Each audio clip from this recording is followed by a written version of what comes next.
ایک مسلمان کی شان کیا ہے؟ ایک مسلمان کی شان یہ ہے کہ وہ اپنے شوق بھی وہی بنائے جو اس کے محبوب صلی اللہ علیہ وسلم کے ہیں۔ ایک مسلمان کی شان یہ ہے کہ وہ اپنی صفات بھی وہی بنائے جو محبوب صلی اللہ علیہ وسلم کی۔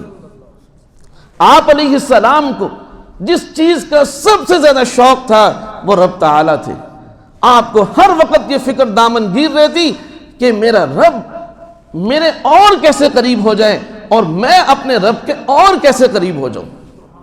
یہ سب سے بڑی فکر ہے۔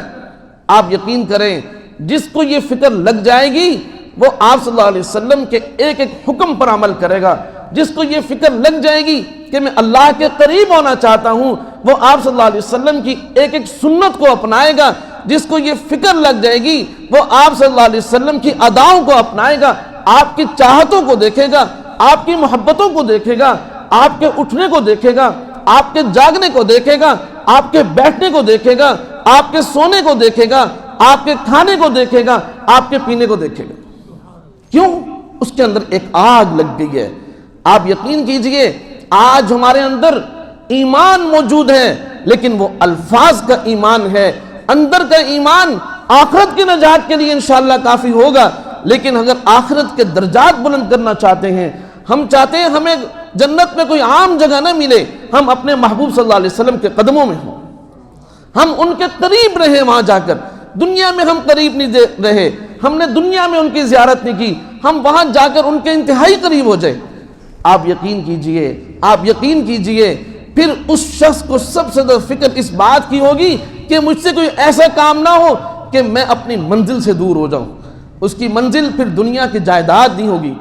آج ہم نے اس چیز کو کامیابی بنا لیا۔ آپ یقین کیجئے آپ انٹرویو سنتے ہوں گے یوٹیوب پہ، فیس بک پہ، آپ آج کی جو دوڑ لگ گئی، آپ انٹرویو سنیں کسی تاجر کے، آج ایک مسلمان کا انٹرویو سنیں، وہ یہی کہتا ہے کہ جی ماشاءاللہ میں کامیاب ہو گیا۔ مسلمان پیسے کی کثرت سے کامیاب نہیں ہوتا، مسلمان جائیداد اور مرلوں کی کثرت سے کامیاب نہیں ہوتا، مسلمان وہ کامیاب ہے جس کی نظریں آخرت کی منزل کو لگی ہوئی ہیں۔ سبحان اللہ۔ دنیا میں اس کے حصے میں ہو سکتا ہے اتنا ہی آئے جتنی اس کی ضرورت ہے، اس کی ضرورت سے زائد اللہ نے اس کو نہیں دیا، لیکن اس کی منزل آخرت تھی۔ آپ یقین کریں اللہ اس کو اولاد بھی ایسی دے گا جو محبت کرنے والی ہوگی۔ اس کی اولاد بھی یہ نہیں کہے گی۔ میں اپنے ایک بڑے بزرگ میرے تعلق والے ہیں، میں ان کی خدمت میں گیا، بیمار تھے، عیادت کے لیے گیا، میں نے جا کر پوچھا کیسے ہیں؟ کہنے لگے بہت پریشان۔ میں نے کہا بڑھاپے سے پریشان ہے؟ کہنے لگے نہیں۔ پیسے سے پریشان ہے؟ کہنے لگے نہیں۔ بھائی بیماری سے پریشان ہے؟ نہیں بھائی۔ کس بات سے پریشان ہے بھائی آپ بتائیں تو صحیح۔ کہنے لگے پریشان اس بات پر ہوں کہ میرے بچوں نے جن کی میں نے پرورش کی، جن کو کھلایا پلایا، جن کو یونیورسٹی تک پڑھایا، سب کچھ کیا، رات انہوں نے میرے سامنے بیٹھ کر یہ کہہ دیا کہ آپ نے فلاں کمپنی کو نہیں دیکھا، وہ بھی یہی کام کرتے تھے، آج وہ کہاں پہنچ گئے، ہر ایک کے پاس بہترین سواریاں ہیں، بڑی بڑی فیکٹریاں لگا لی، آپ نے ہمارے لیے کیا کیا؟ کہتا آج میں بڑھاپے میں اپنی اولاد کی اس بات پر نہایت افسردہ ہوں کہ یہ مجھے رخصت کیسے کر رہے ہیں، میں بیمار ہوں، ان کو پتہ ہے میں بیمار ہوں، یہ مجھے رخصت کیسے کر رہے ہیں۔ آپ یقین کیجئے جب ہم اپنی اولاد کے لیے صرف دنیا کی فکر کریں گے ہمارا بڑھاپا بھی اچھا نہیں گزرے گا۔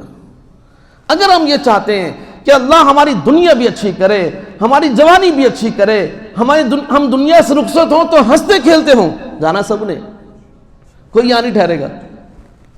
مسلمان کی شان یہ ہے کہ وہ موت سے نہیں ڈرتا، اس لیے کہ اس کو پتہ ہے کہ موت رب سے ملاقات کا ذریعہ ہے، یہ وہ پل ہے جس کو پار کر کے ہی رب سے ملنا ہے۔ مسلمان موت سے نہیں گھبراتا، لیکن اگر اس کی فکر آخرت کو لگی ہوگی، اگر اس کی نظر آخرت کی منزل ہوگی، آپ یقین کریں وہ دنیا سے مسکراتا ہوا جائے گا، اور اس کی اولاد رو بھی نہیں ہوگی لیکن اس کے ایمان پر فخر کر رہی ہوگی، اس کے اعمال پر فخر کر رہی ہوگی، اس کے اخلاق پر فخر کر رہی ہوگی، اس کی لوگوں کے ساتھ، مخلوق کے ساتھ ہمدردی پر فخر کر رہی ہوگی۔ سبحان اللہ، یہ شان ہے مسلمان۔ لا تجزعي وإلى